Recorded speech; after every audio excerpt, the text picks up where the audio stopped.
C'était juste pour sauver ma famille. À cause du manque de moyens, pour soigner sa femme malade, ce docteur a accepté le trafic d'organes humains et les conséquences de cette décision va vous choquer, car les esprits sont au garde-vous. Ne vas-tu pas t'abonner et activer la cloche? La ville de Kouma, vibrante et poussiéreuse, respirait au rythme des klaxons, des marchés animés et des chants anciens qui flottaient dans l'air chaud du soir. Entre les immeubles modernes, en béton, et les concessions familiales, aux murs ocres, Kouma était un lieu où le passé et le présent cohabitaient dans une tension presque invisible. Au cœur de cette ville vivait le docteur Amadou Sissoko, un homme respecté, admiré, presque vénéré. On disait de lui qu'il avait des mains bénies, capables de ramener les mourants à la vie. Il dirigeait une petite clinique privée dans le quartier de Kapangalam, un endroit modeste, mais réputé pour son efficacité. Mais derrière ses lunettes fines et son sourire rassurant, Amadou portait une fatigue silencieuse. Les dettes s'accumulaient. Sa mère malade nécessitait des soins coûteux. Et malgré sa réputation, ses revenus ne suffisaient plus. Arrivé du serpent, un soir, alors que le soleil disparaissait derrière les toits rougis, un homme fit son apparition dans la clinique. Il s'appelait Issa Koné. Issa n'était pas un inconnu. Il avait grandi avec Amadou. Ils avaient partagé des rêves d'enfance, jurant de changer le monde ensemble. Mais leurs chemins s'étaient séparés. Là où Amadou avait choisi la médecine, Issa avait plongé dans des affaires troubles, naviguant entre commerce illégal et relations obscures. Issa arriva avec un patient, un jeune homme inconscient, prétendument victime d'un accident. « Sauve-le, Amadou, je sais que tu peux. » Amadou hésita, mais son instinct de médecin prit le dessus. Il opéra toute la nuit. Le patient survécut. Le lendemain, Issa revint, avec une enveloppe. À l'intérieur, une somme d'argent que Amadou n'avait jamais vue de sa vie. C'est pour te remercier, et peut-être pour commencer quelque chose de plus grand. La première trahison. Au début, Amadou refusa, mais Issa revint, encore et encore. Il parla d'un réseau discret, de riches hommes prêts à payer des fortunes pour des organes compatibles. Il parla de patients abandonnés, sans famille, de vies échangées contre des fortunes. Tu sauves des vies, mais tu pourrais aussi sauver la tienne. Les mots s'infiltrèrent dans l'esprit d'Amadou comme un poison lent. Puis là vint la nuit décisive. Un patient arriva. Un vieil homme, seul, sans papier, sans identité claire. Amadou savait. Il savait ce que Issa attendait. Ses mains tremblaient. Mais il pensa à sa mère, à ses dettes, à sa peur de tout perdre. Et il franchit la ligne. Ce qui n'était qu'une exception devint une habitude. Amadou changea. Son regard devint plus dur. Ses gestes plus mécaniques. Il ne voyait plus des patients, mais des opportunités. Issa organisait tout. Les acheteurs, les transferts, les fausses identités. Parmi eux, un homme dominait tout. Monsieur Diallo, un riche industriel étranger, discret, mais puissant. Il ne posait pas de questions, il payait. Et il exigeait toujours plus. Pendant ce temps, Kouma commença à murmurer. Des disparitions, des corps retrouvés incomplets, des familles en pleurs. Aïcha, la vérité qui dérange. Dans cette ville agitée vivait Aïcha, une jeune femme déterminée. Son petit frère avait disparu après être entré dans la clinique d'Amadou. Elle ne croyait pas aux coïncidences. Aïcha était enracinée dans la tradition. Elle consultait les anciens, écoutait les récits, et croyait profondément que les ancêtres veillaient sur les vivants. Une nuit, guidée par une vieille prêtresse, elle participa à un rituel. Les tambours résonnaient. La fumée des herbes sacrées montait vers le ciel. Et dans cet état entre rêve et réalité, elle vit Amadou, elle vit Issa, elle vit des corps et du sang. Pendant ce temps, Amadou ne dormait plus. Chaque nuit, il voyait les visages de ceux qu'il avait condamnés. Il entendait des voix, des murmures, des chants anciens. Sa mère, affaiblie, le regarda un soir et murmura « Ton âme est en train de se perdre. Je ne reconnais plus mon fils. » Ces mots le brisèrent, mais pas assez pour l'arrêter. Aïcha confronta Amadou, dans son bureau, les yeux remplis de larmes, mais aussi de feu. « Tu as pris mon frère. » Amadou nia, mais son silence en disait long.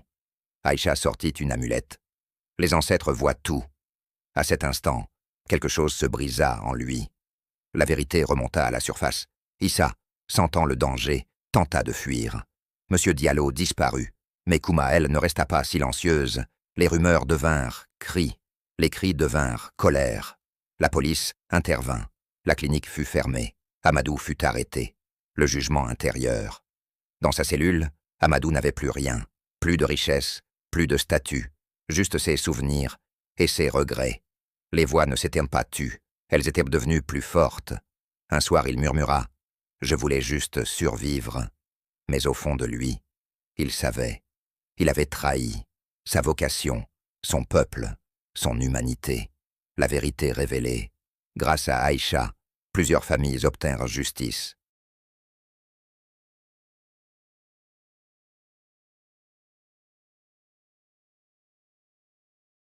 La ville de Kouma, vibrante et poussiéreuse, respirait au rythme des klaxons, des marchés animés et des chants anciens qui flottaient dans l'air chaud du soir.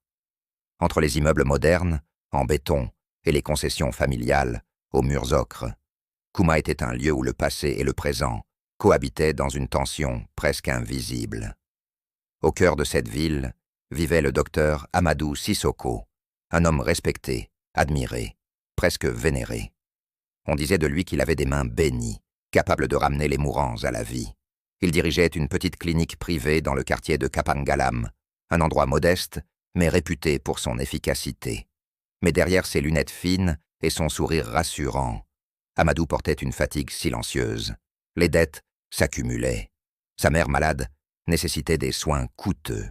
Et malgré sa réputation, ses revenus ne suffisaient plus. Arrivé du serpent. Un soir, alors que le soleil disparaissait derrière les toits rougis, un homme fit son apparition dans la clinique. Il s'appelait Issa Koné. Issa n'était pas un inconnu. Il avait grandi avec Amadou. Ils avaient partagé des rêves d'enfance, jurant de changer le monde ensemble. Mais leurs chemins s'étaient séparés. Là où Amadou avait choisi la médecine, Issa avait plongé dans des affaires troubles, naviguant entre commerce illégal et relations obscures. Issa arriva avec un patient, un jeune homme inconscient, prétendument victime d'un accident. « Sauve-le, Amadou, je sais que tu peux. » Amadou hésita, mais son instinct de médecin prit le dessus. Il opéra toute la nuit. Le patient survécut. Le lendemain, Issa revint, avec une enveloppe. À l'intérieur, une somme d'argent que Amadou n'avait jamais vue de sa vie. « C'est pour te remercier, et peut-être pour commencer quelque chose de plus grand. » La première trahison. Au début, Amadou refusa, mais Issa revint, encore et encore. Il parla d'un réseau discret, de riches hommes prêts à payer des fortunes pour des organes compatibles. Il parla de patients abandonnés, sans famille, de vies échangées contre des fortunes. Tu sauves des vies, mais tu pourrais aussi sauver la tienne. Les mots s'infiltrèrent dans l'esprit d'Amadou comme un poison lent. Puis d'assez vint la nuit décisive. Un patient arriva. Un vieil homme, seul, sans papier, sans identité claire. Amadou savait. Il savait ce que Issa attendait. Ses mains tremblaient. Mais il pensa à sa mère, à ses dettes, à sa peur de tout perdre. Et il franchit la ligne. Ce qui n'était qu'une exception devint une habitude. Amadou changea. Son regard devint plus dur. Ses gestes plus mécaniques. Il ne voyait plus des patients, mais des opportunités. Issa organisait tout. Les acheteurs, les transferts, les fausses identités. Parmi eux, un homme dominait tout. Monsieur Diallo, un riche industriel étranger, discret, mais puissant. Il ne posait pas de questions, il payait.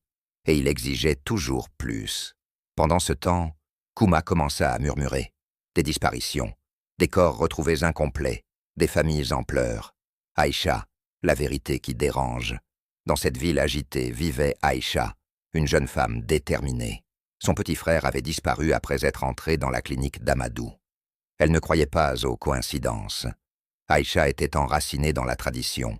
Elle consultait les anciens, écoutait les récits, et croyait profondément que les ancêtres veillaient sur les vivants. Une nuit, guidée par une vieille prêtresse, elle participa à un rituel. Les tambours résonnaient. La fumée des herbes sacrées montait vers le ciel. Et dans cet état entre rêve et réalité, elle vit Amadou, elle vit Issa, elle vit des corps, et du sang. Pendant ce temps, Amadou ne dormait plus. Chaque nuit, il voyait les visages de ceux qu'il avait condamnés. Il entendait des voix, des murmures, des chants anciens. Sa mère, affaiblie, le regarda un soir et murmura « Ton âme est en train de se perdre. Je ne reconnais plus mon fils. » Ces mots le brisèrent, mais pas assez pour l'arrêter. Aïcha confronta Amadou, dans son bureau, les yeux remplis de larmes, mais aussi de feu. « Tu as pris mon frère. » Amadou nia, mais son silence en disait long. Aïcha sortit une amulette. Les ancêtres voient tout. À cet instant, quelque chose se brisa en lui. La vérité remonta à la surface. Issa, sentant le danger, tenta de fuir. Monsieur Diallo disparut, mais Kouma, elle, ne resta pas silencieuse. Les rumeurs devinrent cris, les cris devinrent colère. La police intervint. La clinique fut fermée. Amadou fut arrêté. Le jugement intérieur. Dans sa cellule, Amadou n'avait plus rien. Plus de richesse, plus de statut. Juste ses souvenirs et ses regrets. Les voix ne s'étaient pas tues. Elles étaient devenues plus fortes. Un soir, il murmura « Je voulais juste survivre ». Mais au fond de lui, il savait. Il avait trahi sa vocation, son peuple, son humanité. La vérité révélée. Grâce à Aïcha, plusieurs familles obtinrent justice.